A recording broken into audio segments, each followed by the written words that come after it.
After the redemption story S female lead appeared, I returned the well-trained male protagonist to her. The once mad youth had grown into an elegant gentleman with their perfect match in talent and beauty. There was naturally no place left for me. I lied to him, saying I was going to buy osmanthus cakes from the northern part of town, and then left without looking back. Yet, unexpectedly, 2 years later, I received an invitation to return to the country. Just off the plane, I was dragged into a car.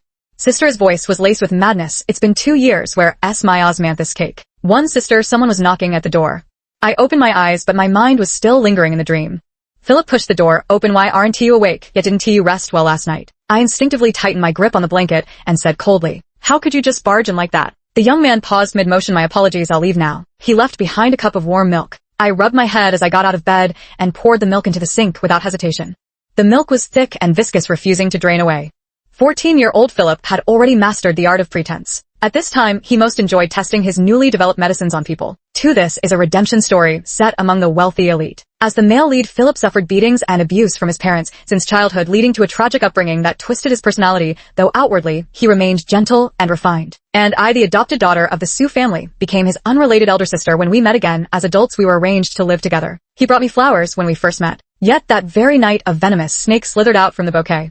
3. Where did you catch that snake? I casually asked this over the breakfast table, as if making small talk. Philip's expression remained unchanged, his demeanor composed. What are you talking about, sister? I don't understand. He was 4 years younger than me, yet slightly taller. As he spoke, he blinked his eyes, looking utterly innocent. I smiled and got up to bring a pot of soup from the kitchen. That's right, you're still young. I made this soup this morning. Have some to nourish yourself, she said, serving him a bowl. Thank you, sister. Philip smiled obediently. With gold-rimmed glasses, peach blossom eyes, a straight nose, and thin lips, his features were already strikingly handsome even before fully maturing. Watching him take a sip of soup, I suddenly smiled. The glasses suit you well. He paused. Sister, are you praising me? I continued smiling. It makes you seem very well behaved, Philip. Let me ask you something. Does soup made from a poisonous snake contain venom? For the next second, he overturned the soup bowl in his hand. The steaming soup spilled across the floor, some splashing onto his clothes. I feigned surprise. How could you be so careless? Were you burned anywhere? No. Philip took a deep breath, seemingly holding something back. Thank you, I'll go change. You can eat without me.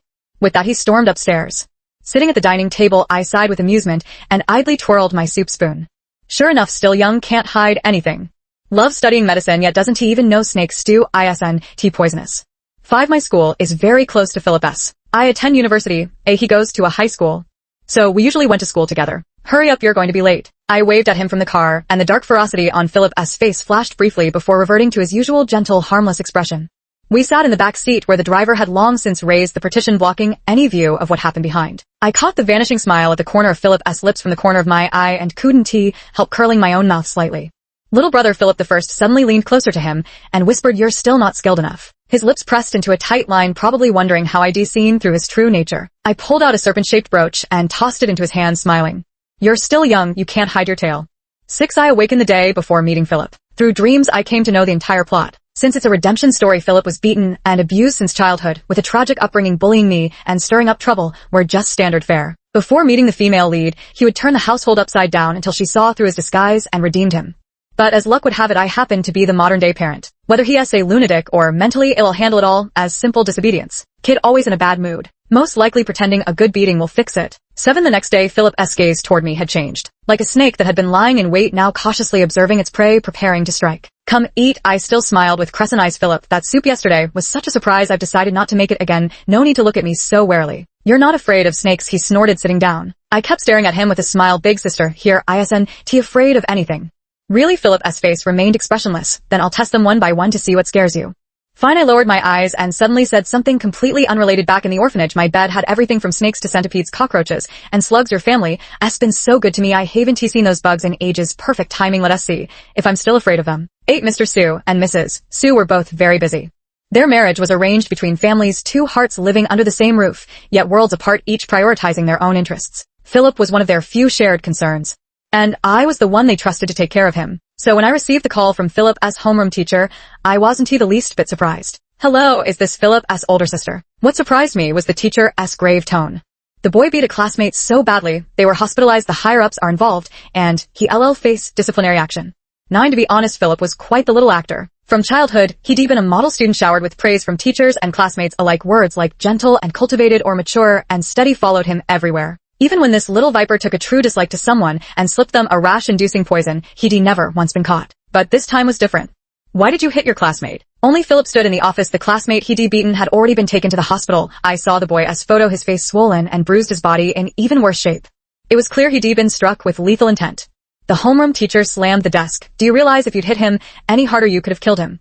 Philip remained motionless, merely casting an expressionless glance our way. That look sent an inexplicable chill down my spine. It was a side of him I'd never seen before. The homeroom teacher was about to unleash another wave of anger, but the very next second I stood up, my body moving faster than my thoughts. Teacher, let me talk to him alone. There must be some misunderstanding. Our Philip isn't the violent type. 10. Why did you hit someone? This is the third time I've asked him this question. Philip still didn't speak, turning his head away rather coldly to look outside. Useless communication. I was so furious with this rebellious sprout. 1. Talk. Have fine, suit yourself. I'm leaving. Hope you managed to survive your parents. The Sue parents were extremely strict with him. Coming in first place every year was just the bare minimum, not to mention following rules and laws. The slightest displeasure would leave Philip half beaten to death. I pressed my fingers to my forehead, silently wondering why he hadn't just been beaten to death outright. You're worried about me, Philip suddenly spoke, staring down at me with an oddly docile expression. Shouldn't you be wishing for my death instead? I froze for a moment. That may be true, but in the end, he was only 14. Having grown up with that kind of upbringing, it's impressive enough that I could pretend to be a good student. If I really wanted you dead, I would be told your parents long ago. I sighed and said, besides, you stopped throwing poisonous insects into my room too, didn't you? 11. The next day, I took Philip to school again. The homeroom teacher's anger hadn't subsided yet, and it even spilled over onto me. What is going on exactly? Is Philip going to apologize or not? Where are his parents? Why is it always you coming? What good are you? That classmate is still in the hospital, on and for drip. Philip's hand suddenly clenched into a fist. I noticed, and reached out to hold his hand, soothingly stroking it, not realizing his body had stiffened slightly. You should be glad he on and for right now. I smiled gently while pushing a USB drive across the table, because if it were up to me, I might have beaten this classmate half to death. 12. The USB drive contained an audio recording from a female classmate who witnessed the entire incident that day. After school, Philip stayed behind for cleaning duty when that classmate came to pick a fight. What is this, the holier than thou, finally deigning to clean up after himself? We were just saying, you fatherless, motherless thing, you were born to be beaten by cleaning tools, weren't you? The Sue couple kept a low profile. Not only did they not send Philip to private school, but they never showed their faces either. The clothes they gave him to wear were old, and the tasks they set for him were extremely strict. If he failed to complete them, it meant a beating. Over time, rumors spread at school that he had no parents. Beating was Philip's sore spot. The homeroom teacher's face turned alternately red and green with rage. I simply held Philip's hand and delivered my ultimatum coldly. I demand that you, that student, and his parents all issue public apologies to Philip. Don't say I didn't warn you. Our Sue family has money, keeps a low profile, but never forgets a grudge. 13. Angela. Philip knocked on the door. Without turning my head, I said, come in. What is it? Holding a few white roses still glistening with dew, he stammered slightly. The roses in the garden have bloomed. I cut some for you to put in the vase in your room. I raised an eyebrow and turned to look at him. Philip placed the flowers in the vase, white blossoms, quite beautiful. Why aren't you calling me sister anymore? I suddenly spoke up. I remember, when you first came you kept calling me sister over and over. Philip looked utterly at a loss. I laughed again, and why aren't there any venomous snakes hidden in today's flowers? You've been tormenting the poor snakes in the garden, lest they suffered enough at your hands. 14. The boy had never learned how to apologize. Fresh roses in the room, steaming hot milk on the dining table, and even a mysterious black card that inexplicably appeared in the bag. Keep it for yourself. I tossed the black card onto the table. Your parents only gave it to you. If it inexplicably ended up with me, what would they think? Philip lowered his head slightly to look at me, pursing his lips, appearing quite docile. I sighed. I'm not holding a grudge over what happened before. I never said I was apologizing. Teenage boys always say one thing but mean another. He stuttered slightly while saying it, his Sundra attitude coming off as adorable. After speaking, he left behind one more sentence. You should buy some nice clothes. You don't even look like one of us. I didn't know whether to laugh or cry, so that very afternoon, I went to the mall. Just as I was nearly done shopping, someone suddenly tapped me on the shoulder. It was a lovely girl, not stunning, but somehow impossible to look away from. Hello. Her smile carried a hint of scrutiny. Miss Supporting Character, may I ask how my little brother Philip is doing under your tutelage? 15. Here, take it back. I returned home with a pile of shopping bags and tossed the black card onto the desk. Philip didn't pick it up, but instead glanced at the spoils of war behind me. Do all you women shop this much when you go out? I raised an eyebrow. What, worried about the money? No. He averted his gaze, his tone suddenly lowering. You didn't bring a bodyguard. If you can't carry everything, you could have someone help you. How did you know I didn't bring a bodyguard? Philip's words faltered. I couldn't help but laugh and ruffle his hair. Next time you go shopping, take me with you to help carry things. The awkward teenager turned his head away and said stiffly. We'll see. Philip was still just a child at heart. A child who is truly loved. How bad could they possibly be? 16. The next day, I received a call from the homeroom teacher. After learning Philip's true identity, his tone became noticeably more polite. I've already explained the previous misunderstanding to that student's parents. After discussion, we decided to publicly apologize to Philip during today's flag-raising ceremony. Would you have time to attend on behalf of Mr. and Mrs. Sue? At that moment, Philip was listening expressionlessly beside me. I smiled and said, all right, I'll do it. He's being so polite to you. Did the USB drive you gave him that day contain something else, he asked. I slowly put down my phone and sighed. You're so clever, little brother Philip. That snobbish homeroom teacher of yours must have given you a hard time before, so I also found evidence of him taking bribes from parents and backed it up on a USB drive just to threaten him. Philip remained silent for about half a minute. Just when I thought he wouldn't speak, I suddenly felt a warm touch on top of my head. Got it, he deliberately messed up my hair, as if retaliating for me patting his head earlier. Stop calling me little brother all the time. 17 during the flag-raising ceremony, Philip and I stood at the very front. Dressed in the new clothes I bought him, he looked clean and handsome, yet exuded an aloofness that kept others at arm's length. On the stage, that classmate was reading the apology letter meant for him. After finishing the recitation, I even had to bow, as if Philip were some distinguished leader. Thanks to your influence, Philip the First teased in a low voice. Philip remained silent, but tugged restlessly at the bunny ears on my hoodie. My heart skipped a beat, and I instinctively glanced toward the audience. At first glance, it seemed fine. No classmates noticed us, but someone else did. Hi, said the female lead I had met at the mall that day, standing at the very edge with a bright smile. She mouthed the words, Angela, well done. Then she turned and walked away. Teen life went on in its usual uneventful way. Like every high school student, Philip had little time off and often stayed up late doing homework at home. Occasionally, I'd catch him sneaking off to tinker in the basement where he mixed his potions. If you're making anything that threatens public safety again, I'll have the police confiscate all this junk of yours. I blocked Philip at the door and threatened him. By this time, he was nearly an adult, towering a full head over me. He looked down at me with lowered eyes, showing no sign of remorse. I was wrong, he said earnestly. Yet his hand had somehow found its way to tugging at the corner of my sleeve. Bend down a bit, I said, feeling inexplicably awkward. I can't hear you. Philip obediently leaned down. The sudden closeness made his eyes lock onto mine with an almost aggressive intensity now that his glasses were off. But the next moment, I abruptly pulled him closer until our noses touched, catching him completely off guard. Angela, he stammered. But I didn't answer. I tore open his clothes. What happened to these bruises on you? 19. Philip was already in his third year of high school. More than 2 years had passed since the meeting with the female lead. Is that the male lead's black card in your hand? He treats you this well. That time in the mall, she asked me this. According to the plot, shouldn't he be tormenting you to the brink of death? What about you? Why are you appearing now? I watched her warily, taking a few steps back to create distance. The female lead is named Victoria, just as described in the book. She has an innocent appearance, not as strikingly beautiful as the supporting female characters, yet carries an innate radiance that draws attention wherever she goes. Of course, it's because I've awakened too.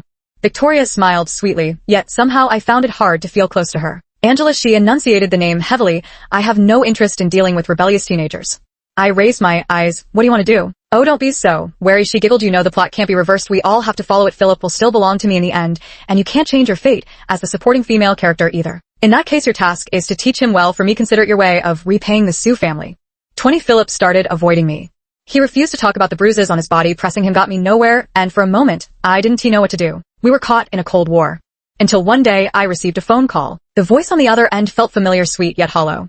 Victoria laughed through the receiver. It's been 2 years. Let us meet, Angela. I actually never knew Victoria's true identity. Other than knowing she as the female lead, I'm the supporting character, and that she appears to be around our age, I knew nothing about her. On the contrary, she knew me extremely well. Why, Haven T, I seen you return to the orphanage for a visit. Winter had long since arrived. The waiter brought over a steaming cup of coffee, and Victoria blew on it lightly before leisurely asking me, or do you really think that after spending a few years with the Sue family, you can turn into a phoenix and soar to the highest branch? None of your business, I said coldly. She laughed. You know nothing about me. Victoria has a better grasp of the plot than I do. Not only does she know my background, but she also appeared right after I dealt with Philip to assign me a task. I truly don't understand her. Then are you so certain that Philip will obey your every command? Victoria suddenly burst into laughter. She set down her coffee, her eyes crinkling with amusement. If he doesn't fall for me as the female lead, would he possibly fall for you instead? 21. After 2 weeks of Cold War with Philip the First finally found time to return home. I decided to test the waters and ask about his relationship status. Since this is supposed to be a redemption story, when the female lead's mission to redeem him falls on me, the entire plot should change. The factor that alters the story is the protagonist's inclination. I refuse to believe a book about awakened characters can still follow its predetermined path. But I'm not sure if he really... Beep, beep, beep, beep.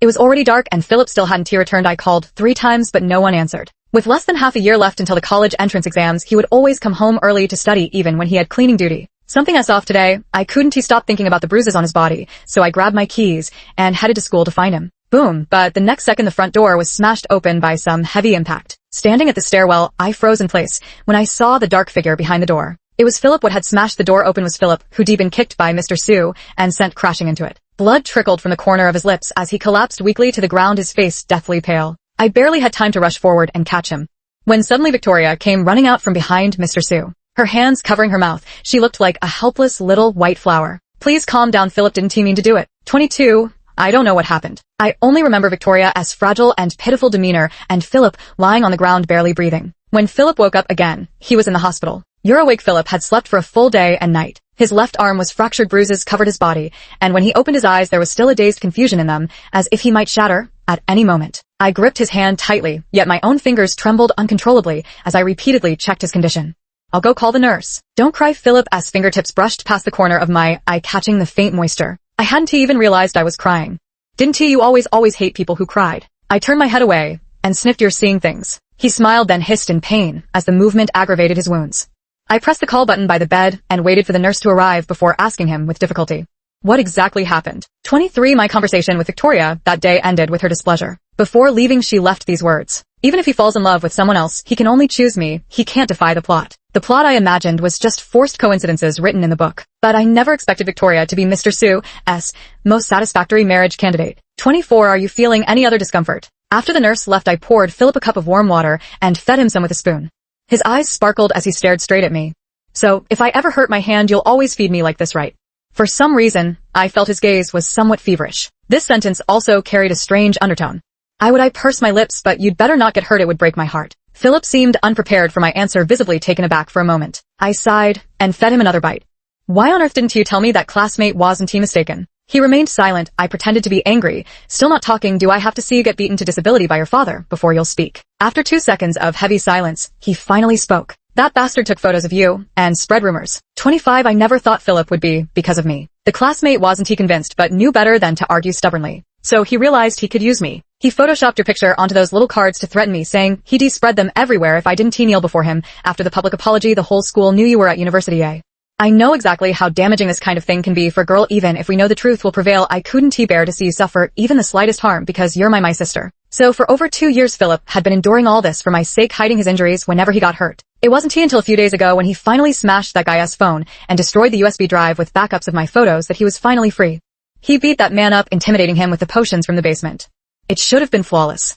Yet somehow Mr. Sue found out. He smashed the basement and beat Philip until his bones broke. 26. With only 1 month left until the college entrance exams, Philip stayed at the hospital to study on his own, planning to go straight to take the tests. His hand wouldn't recover before the exams, but fortunately, it was his left hand that was injured, not his right. When I pushed open the door to the hospital room, Philip wasn't there. Through the window, I saw Victoria pushing him in a wheelchair outside in the garden, basking in the sunlight. Philip was laughing. The atmosphere between the two seemed pleasant. For some reason my chest tightened slightly, and I turned my head away. Angela, Mr. Sue. I quickly turned back and greeted him in a low voice. What brings you here? Not busy, just came to see. Mr. Sue appeared refined and cultured, a stark contrast to his violent demeanor that day. We stood by the floor-to-ceiling window watching the pair of figures in the garden below. You weren't around these past few days. Victoria took care of him for quite a while. Mr. Sue suddenly spoke up. The Fu family's youngest daughter has a good temperament and a silver tongue, far more pleasing than that boy. They make a good match. I plan to arrange their engagement once Philip graduates. I lowered my gaze and nodded slightly. Indeed. You've spent so much time with Philip. Now that he is graduating, it's a good opportunity for you to prepare and go study abroad as well. Angela, you know both my wife and I hold you in high regard. The Sue family will need you in the future, but Philip won't. His words laid everything bare. Mr. Sue actually knew everything. He was just reminding me. All right, I understand. After he left, I kept watching Victoria and Philip in the garden. Both of them wore faint smiles on their faces. It seems he has never been gentle with any girl other than me. So this is the female lead. 27. The college entrance exams ended quickly. On the day they finished, I brought a bouquet to pick him up. Angela, Philip's left hand wasn't fully functional, but it didn't stop him from hugging me. The boy carried a clean scent of lemon about him. He took the flowers from my hands with a smile, happier than I'd ever seen him. Shall we go eat? Did he know that after the college entrance exams he was to be engaged? I froze for a moment as my phone screen suddenly lit up. It's Victoria, she said. The flight is at 5 in the afternoon. I'll take you there. It's fine. He definitely doesn't know that I'll be leaving right after the college entrance exams are over. 28. Angela, why are you spacing out again? This was the third time Philip had asked me this question.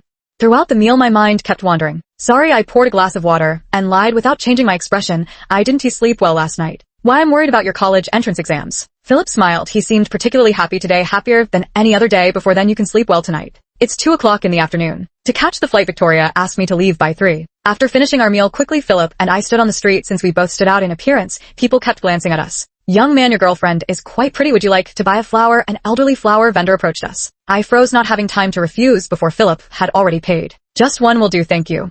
By the time I processed what happened, I was already holding a dewy white rose in my hand. Just buying one. I thought with his grand gesture, he would cheerfully bought them all. But Philip just smiled and shook his head. Just one is enough for me. 29 Philip was very happy today. Even though I had no idea why he was so happy. Angela, let us go to the North Garden today. I'll go buy you some snacks. I interrupted first. Philip stopped smiling. Didn't he? We just finished eating. I've been craving the osmanthus cakes from that shop in the Northern District for so long. I smiled at him, gently grasping his arm as I pleaded. I've wanted to take you to try them for ages. I've been thinking about it so much, and today just feels right. Perhaps moved by my feigned sincerity. Philip pursed his lips and nodded. The time was now 2:55. Turning around and looking past the building across the street, I spotted that car by the roadside. Victoria was sitting in the driver's seat. Clutching a white rose in my hand, I got into the car. Victoria glanced at me. That's all you can take with you, just one rose. I didn't make a sound, just leaned back in the seat and very slowly covered my eyes with the flowers. As the worthless female supporting character in this redemption story, a single rose was already enough to buy out these 3 years between him and me. 30. I majored in finance-related fields. Although Mr. Su was a violent man, his status and wealth ensured that I completed my studies, smoothly graduating from one of the world's top universities. 5 years had passed by then. I finally had time to check the bank account that had been receiving steady deposits. This was the card Mr. Su had given me for living expenses abroad. But I hardly ever used it, always earning money through odd jobs myself. I wouldn't touch it unless absolutely necessary. So much so that I only realized today this card hasn't had any deposits for a long time. Could you check which domestic bank made the last transfer to this card? The bank's trusted clerk was Chinese. He joked with me, you have time to check the origin of the transfer, but not to go back and visit. In the 5 years abroad, I never went back once. Not only that, to completely break free from Philip and Victoria's destined romance as the male and female leads, I even changed my number and deleted all their contact information. This was all Mr. Su's idea. To put it bluntly, apart from this card, it seems there's no bond left between me and the Su family. Mr. Su's intention back then was to have someone notify me abroad when the time came for me to return. Kicking me out was for the sake of Philip and Victoria's relationship. Bringing me back was to ensure the investment in me paid off. But now I didn't even receive a single notification. 31. I decided to buy a plane ticket and return home. 5 years had passed. Philip should have graduated from university by now, smoothly marrying right after graduation following the engagement. Victoria skipped the redemption phase entirely and went straight to happily ever after with him. And now that I've returned, I've truly become Philip's sister, his helper. While packing my things, the landlady asked me, "Bringing so much, are you planning to come back?" After a moment's thought, I answered yes. But I also want them to come back with me and see the land of our homeland. With that, she tossed a small bottle inside. The bottle contained a stack of dried flower petals. It was the rose Philip had given her 5 years ago. 32. Are you alright, Ma? Am. I rushed to the bathroom to vomit as soon as I got off the plane. I suffer from air sickness, so even when abroad, I rarely go out, let alone date. I hardly socialize at all. I waved my hand. I'm fine, thank you. Dragging my luggage out of the airport, I stood by the roadside struggling for a long time, still unable to figure out how to use the local ride-hailing apps. Beep beep, a taxi pulled up. I was so annoyed that I simply got into the car. Where? To Su Corporation Tower. Do you know the way? 33. Due to air sickness, I kept my eyes closed to rest throughout the journey. Just as I got in the car, I noticed a white rose placed inside. This made me instinctively glance at the driver in the rearview mirror. He appeared quite young, wearing a black baseball cap and a black face mask, speaking very little. Aside from that first sentence, he didn't utter another word. I leaned back in the seat with my eyes closed, resting. Until the car came to a stop, I opened my eyes and the clamor of the streets had completely faded from my ears. My heart skipped a beat. The surroundings outside the car felt strangely familiar. Suburbs of Villa, with a view of the golf course in the backyard. Here we are. At that moment, I felt something stir within me.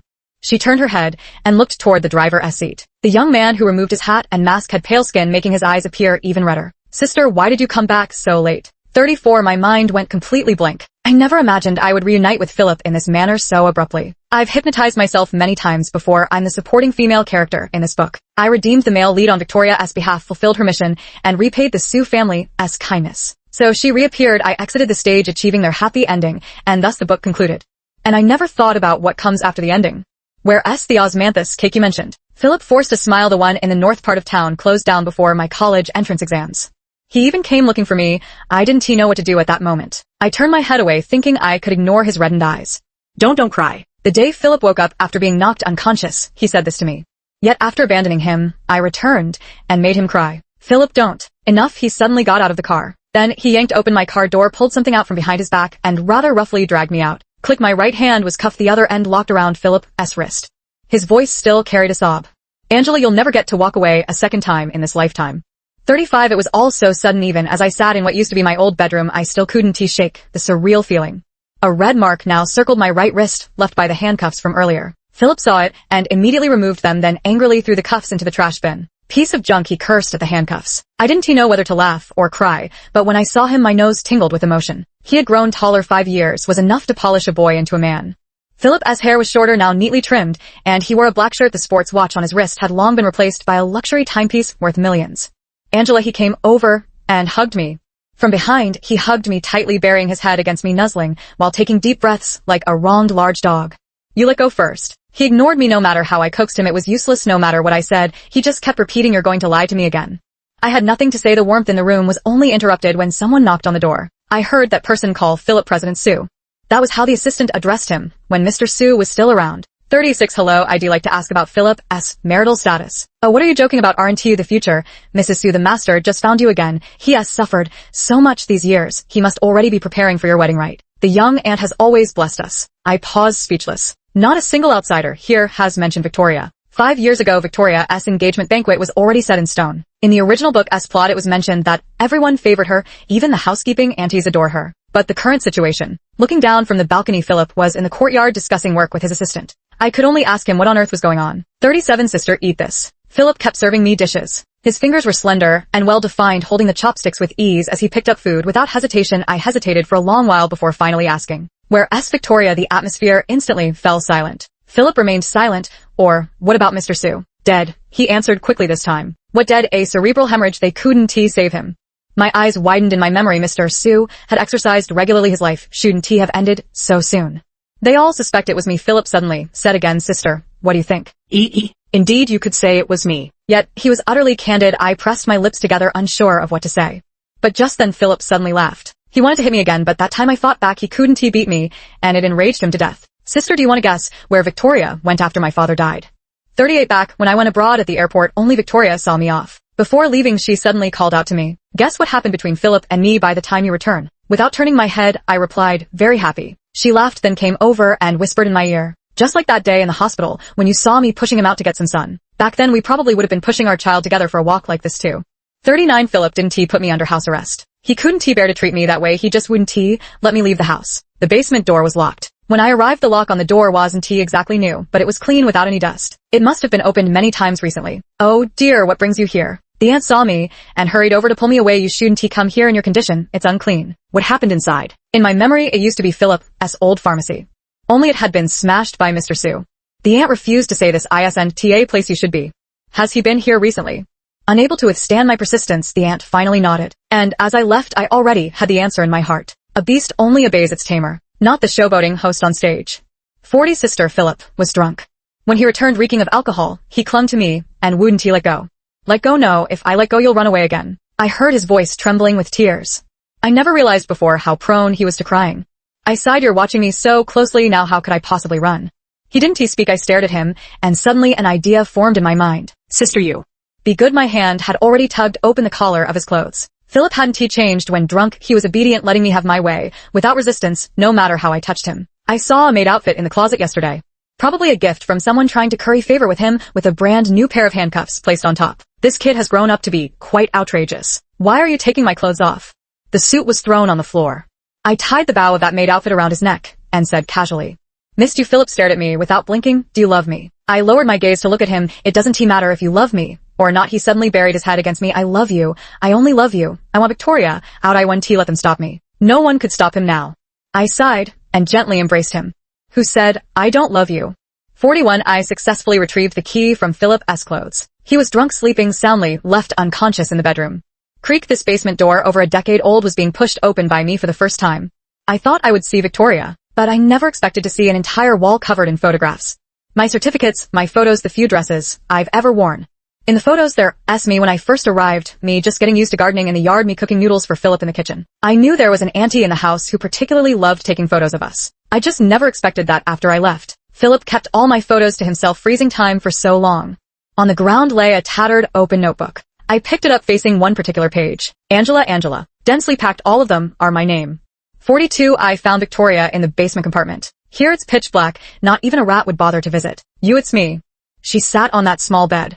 Her wrists and ankles were weighed down by heavy iron chains. Her whole body had thinned considerably, her eyes dull, as if she had been imprisoned for a very, very long time. You're that. I'm Angela, she responded after a brief pause. Then she suddenly burst into laughter. Good, you're back. Let me go. She seemed to have forgotten that she was the radiant female lead, while I was merely the supporting character paving her way.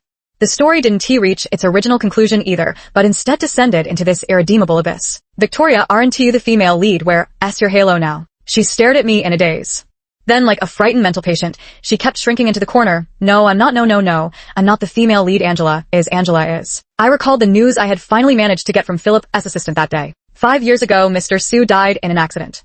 Then the youngest daughter of the Fu family, Victoria, went missing, and the engagement was called off.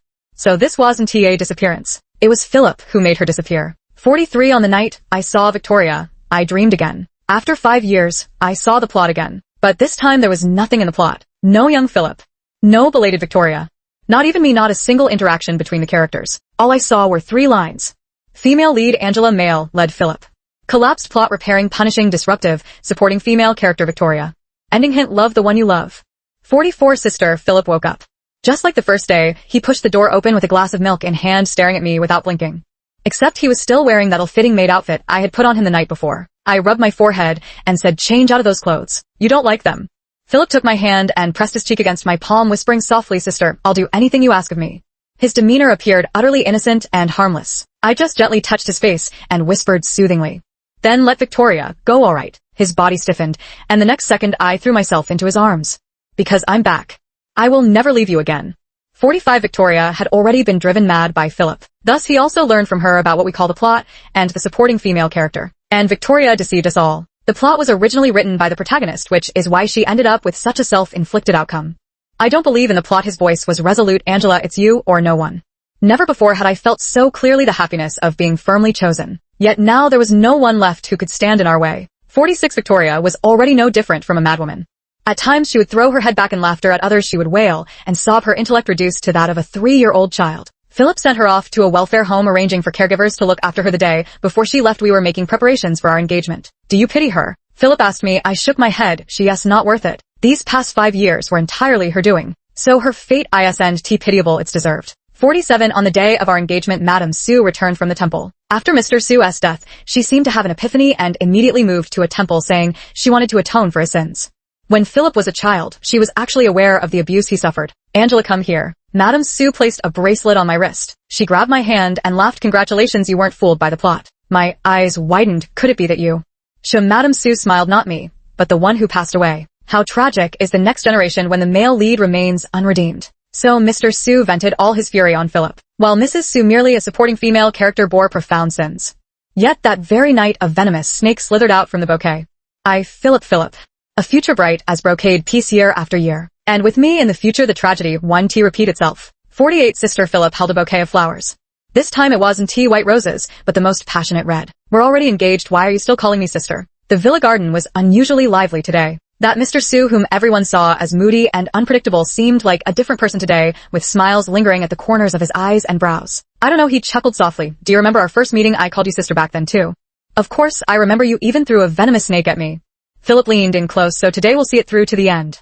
From now on, no more calling me sister, call me your fiancé, alright? Of course the sun today was warm and golden, as if even the white clouds had caught the fever of our burning joy. Philip bowed his head and reverently slipped the engagement ring onto my finger. I smiled and asked him what he was thinking about. Thinking about what it'll be like on the day I truly marry you. In these days of lush grass and singing warblers, every day of ours feels like a devout declaration of love. The end.